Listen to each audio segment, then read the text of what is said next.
Alhamdulillahirabbil alamin arrahmanir rahim maliki yaumiddin iyyaka na'budu wa iyyaka nasta'in ihdinas siratal mustaqim siratal ladzina an'amta 'alaihim ghairil maghdubi 'alaihim waladdallin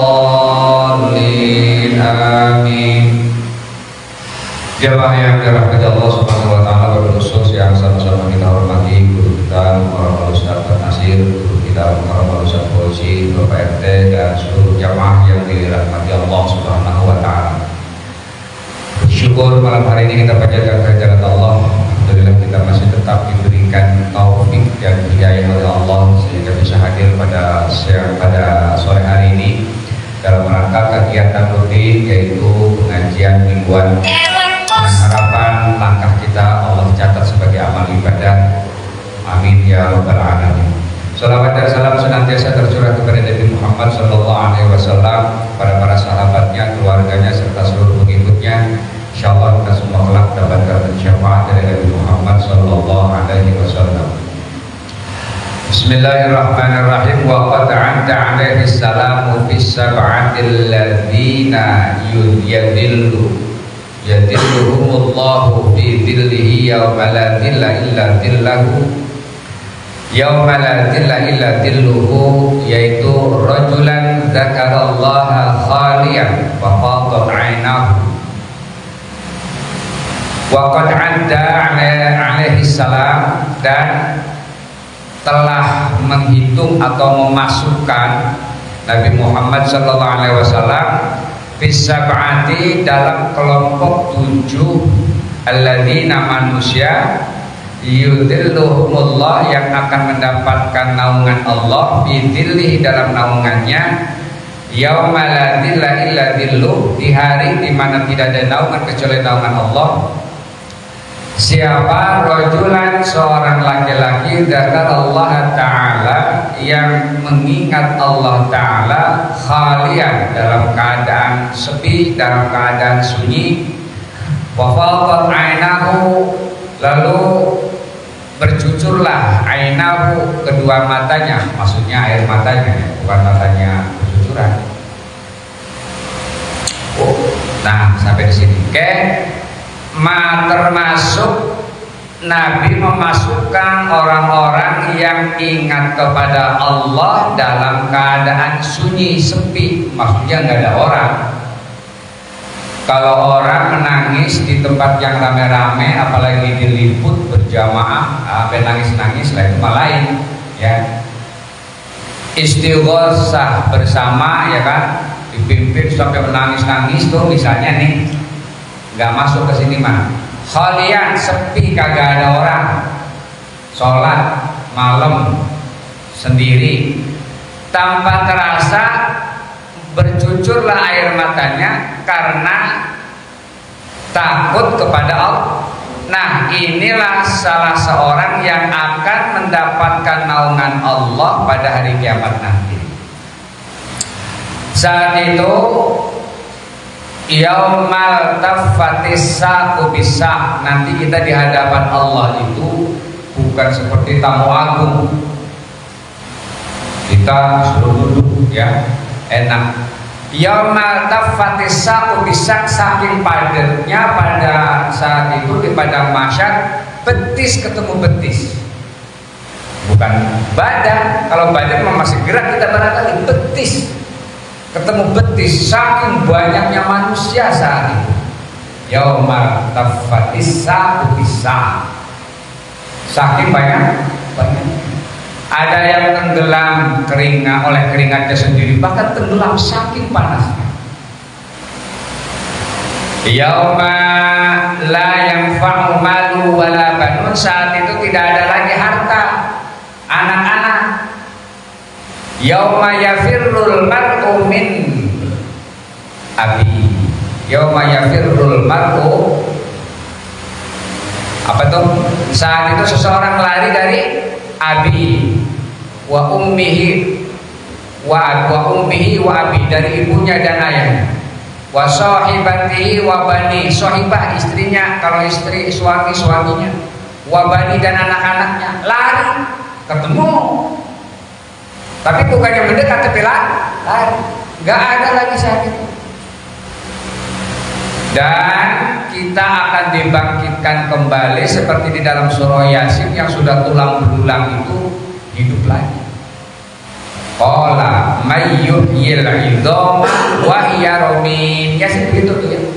Qala dia berkata, ada yang nanya, may yuhyil 'idham, siapa sih yang bisa menghidupkan tulang belulang itu? Wa hiya ramim, udah hancur tapi kok masih hidup? Disuruh jawab oleh Allah, qul yuhyihal ladzi ansha'aha awwala marrah. Yang menghidupkan tulang belulang itu adalah zat Allah yang pertama kali menciptakan kita. Jadi hidup lagi. Nih badannya kayak gini nih, memang jadi tanah. Semuanya jadi tanah, tapi nanti akan dibangkitkan lagi. Dibangkitkan lagi. Utuh lagi. Ruhnya menyatu lagi. Nah, itu kita akan mendapatkan naungan enak dah. Bagi siapa? Orang yang pernah sholat malam dalam keadaan sendiri, nangis, tapi karena takut kepada Allah. Bukan mikirin bayar kontrakan, nangisnya, tapi takut kepada Allah. Ya Allah, besok nih anak-anak mau wisuda, anak-anak mau lulusan, yang bayar, yang dipikirin nangis tuh. Walaupun ada hikmahnya, paling enggak kita dalam kondisi-kondisi tertentu kita ingat sama Allah, ya kan gitu ya. Kalau enak terus kita lupa, ya. Tapi kalau dalam kondisi-kondisi tertentu kita ingat, bagus, ya. Harus latihan memang. Itu zikir kepada Allah. Nah, makna zikir juga luas. Yang salah satunya adalah bacaan-bacaan, termasuk sholat merupakan zikir. Wa'mur ahlaka bis-sholati wastabir 'alaiha. Wa'mur, perintahkan ahlaka, keluargamu, bis-sholat, untuk sholat. Siapa keluarga di situ? Istri, anak. Wastabir 'alaiha, sabar untuk memerintahkan sholat itu. Kalau ada orang tua segan menyuruh anaknya sholat, wah, udah kiamat subro deh. Sholat kayak mau kagak kayak anaknya diantepin aja udah. Kagak berani nyuruh anak sholat, ya. Wah, udah kiamat subro. Ini perintahnya nih. Wa'mur ahlaka, perintahkan keluargamu untuk sholat, wastabir, sabarlah untuk menyuruh itu. Kan berat. Apa jaminannya? Kata Allah, la nas'aluka rizqa, saya tidak memintamu rizki, tapi nahnu narzuka, kami yang telah memberikan rizki kepadamu. Jadi makna ayat ini bisa dipahami bahwa rizki datang setelah kita melaksanakan perintah. Insya Allah orang yang mau melaksanakan perintah Allah sholat, rizkinya gampang. Kalau ngomong lagi, wah hilang, tetangga saya kagak pernah sholat, lancar-lancar aja rizkinya. Ada yang begitu ya? Ada. Tetangga kita umat Islam, ya KTP-nya Islam, tapi dia kagak pernah sholat, lancar aja tuh dia kerja, punya duit, lembu yang sholat tiap hari, susah amat romana, kan gitu. Ada. Oke, jawabannya apa? Kita harus merubah, kalau bahasa kerennya mindset, ya, cara pikir kita. Kita ini kan selama ini yang namanya rezeki itu kan duit. Asal punya duit rezeki, ya kan? Itu sempit. Jadi memahami rezeki duit itu sempit, bagian terkecil ya diantaranya. Sehat badan, kita semua sehat, kondisi kita sehat, kita bisa sholat, kita bisa silaturahim, kita bisa mendidik anak, itu merupakan rezeki terbesar. Rezeki enak banget nih pada kita coba, ya Allah. Tetangga kita sariawan udah berminggu-minggu makan juga susah, ya Allah, ya kan? Kagak paham kita rezeki. Kita nggak pernah tahu betapa nikmatnya mulut kalau belum sakit mulut. Kita nggak pernah tahu betapa nikmatnya mata kalau kita belum sakit mata. Kagak pernah tahu deh. Lah selama ini kita nggak dapat rezeki, lah sehat ini luar biasa. Belum ginjal, belum darah, belum jantung, belum luar biasa. Itu merupakan rezeki. Jadi pahamnya jangan duit aja, ya. Nah, Allah jaminannya apa? Seolah-olah ngomong sholat, tuh istri ajarin tuh anak susu. Gua mah kagak butuh, kagak minta apa-apa, kata Allah kira-kira begitu. La nas'aluka rizqa, saya enggak minta upah kok. Tapi justru nahnu narzuquka, kami yang memberimu rezeki. Gitu ya. Jadi pemahamannya harus dirubah. Jangan kita menganggap rezeki itu cuma duit, ya. Bukan. Nah, yang kedua, alasannya kalau ada orang ngomong begitu, Allah apapun yang menimpa kepada manusia, Allah menyiksa, menurunkan adab kepada manusia itu cobaannya, ujiannya bukan hanya berupa berbagai macam yang gak mengenakan, termasuk yang mengenakan, kelancaran pun itu merupakan ujian dari Allah. Kita kenal namanya istidraj. Istidraj itu adalah siksaan Allah yang diberikan kepada hambanya melalui nikmat. Enak, lancar. Ibarat orang melayan air terus dulu aja ya kan, lama-lama putus juga itu. Ayo sampai mana dah? Gua kasih segini kata Allah, biar kagak sholat juga. Istidraj itu kalau didefinisikan sesuatu yang luar biasa, sesuatu yang hebat luar biasa yang diberikan kepada orang yang memang ingkar. Kayak Nabi namanya mukjizat, kan gitu ya.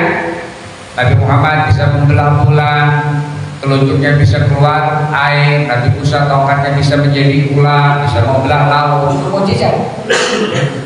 Nah, kalau kepada manusia orang mukmin namanya maunah. Kalau kepada para wali namanya karomah.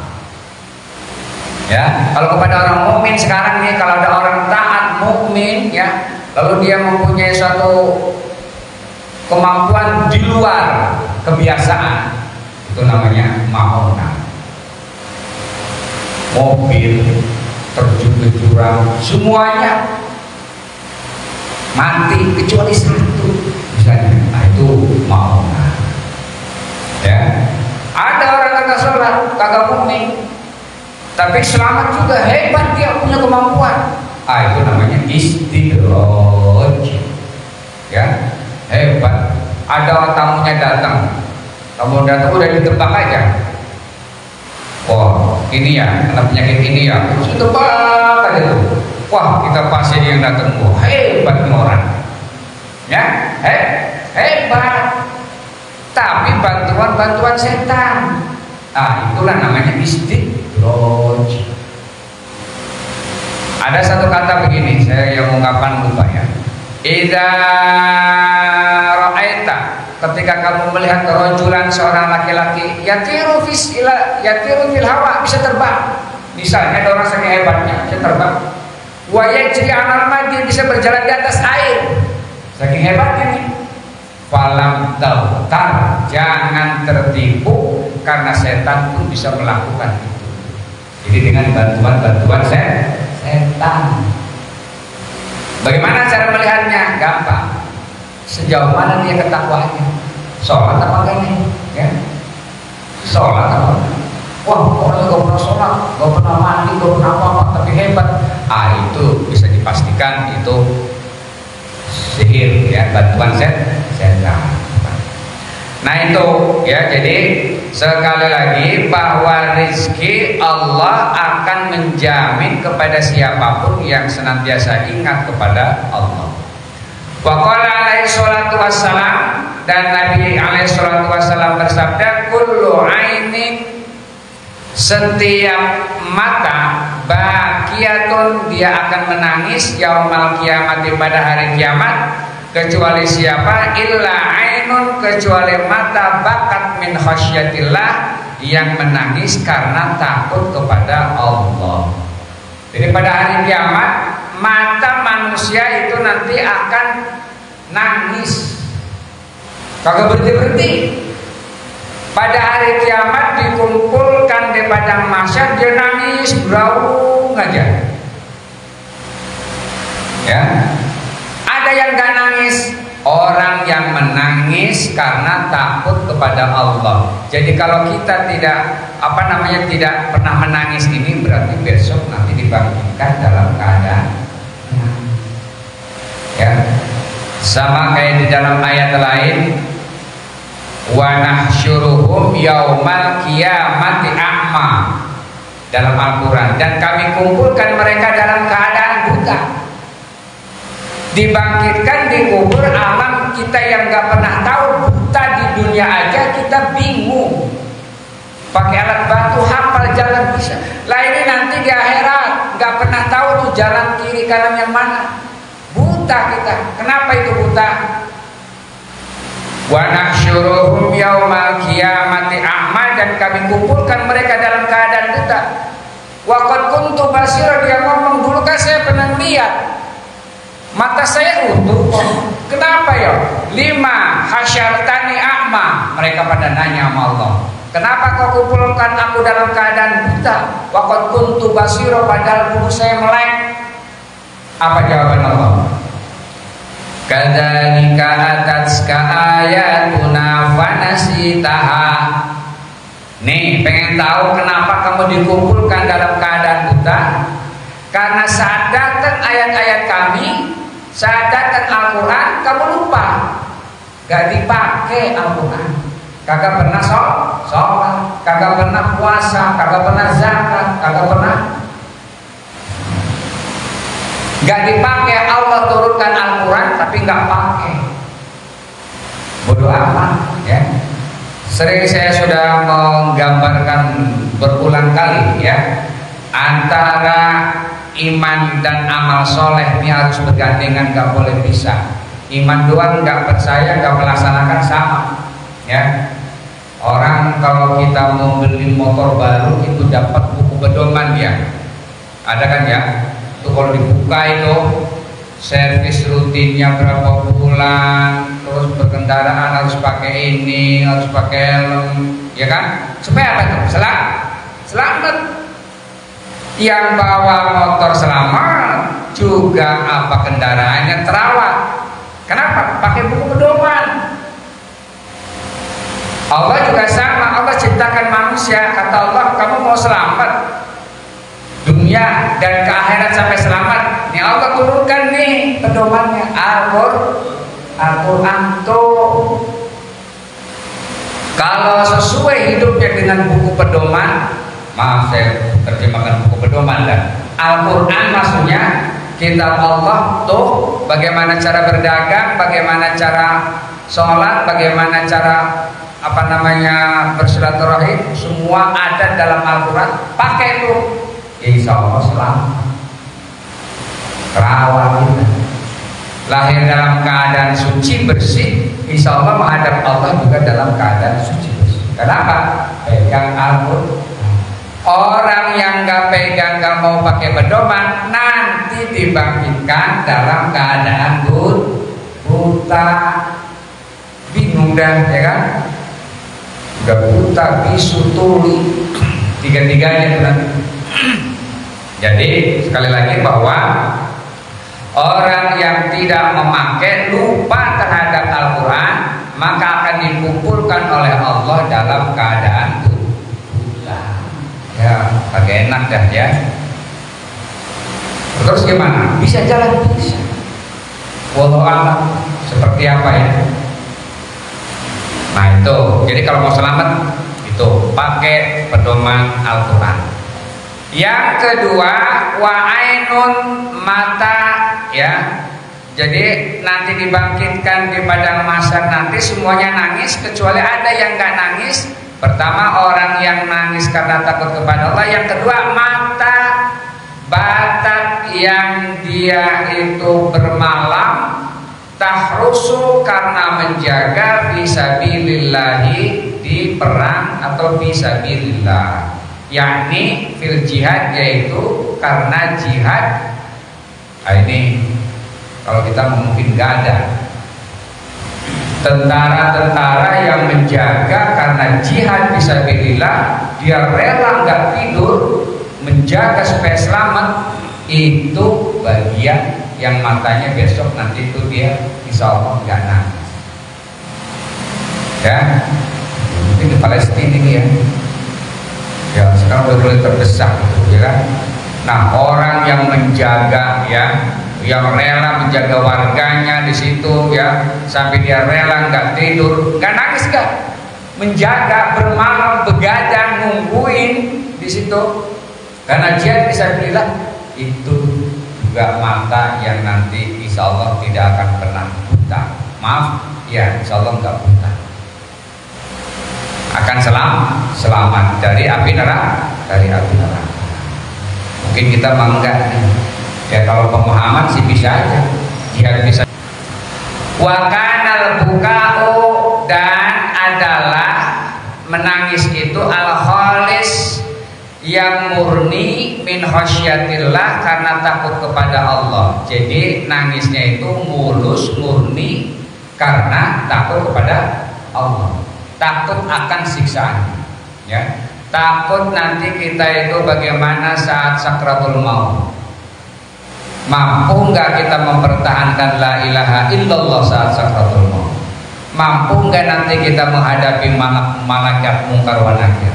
Ya, mampu nggak nanti kita fokus? Ya, takut tuh dari sekarang. Dan ini kan orangnya kan nekat, ya. Banyak orang nekat, tahu nggak tahu, tapi dia nekat, berani tinggalin sholat, nekat. Jadi apa ya? Kalau giliran dengar ceramah atau giliran apa tuh tahu, ya. Tapi giliran sudah lewat udah lupa, ya. Makanya itulah sifat manusia tuh begitu. Makanya kita harus saling ngingetin, ya.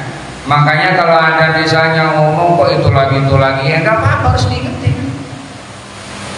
Salah satu akar kata daripada insan, manusia, itu kan lupa. Lupa harus ingetin. Memang nasihat, lupa terus. Ya, jadi saling mengingatkan itu merupakan perintah tawasul, saling mewasiati, saling mengingatkan, harus diingetin.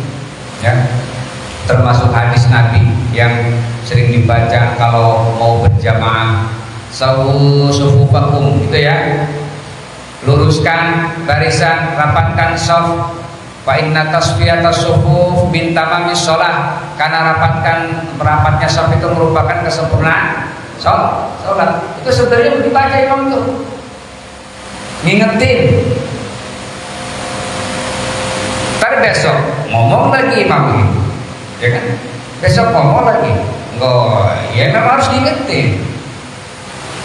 Gak usah pakai ngomong, luruskan ya, rapatkan ya, kan udah tahu semua, udah saya sering ingetin, ya gak usah begitu. Artinya kalimat ingetin itu harus dalam kondisi-kondisi tertentu. Imam harus menghadap ke makmum tuh, ngeliatin tuh. Nih romannya udah mau mulai nih, masih pada ribut aja nih, boleh tuh ke belakang, dilihat dari ujung ke ujung, udah lurus apa belum? Oh udah lurus, baru begitu sebenarnya mah aturannya. Ya. Jangan sendirian, sholat aja, ya kan, udah amat kan gitu. Nah kalau melihat hadis itu Nabi begitu, lihat dulu ke belakang. Paling enggak boleh ada inilah satu ini gitu ya, nggak boleh belum penuh kita bikin lagi, ya. Harus penuhin dulu baru bikin, ya. Bikin yang dekat imam, jangan di pojok, ya. Nah di sini ya kan, bikin lagi di sana di pojok, ya. Juga.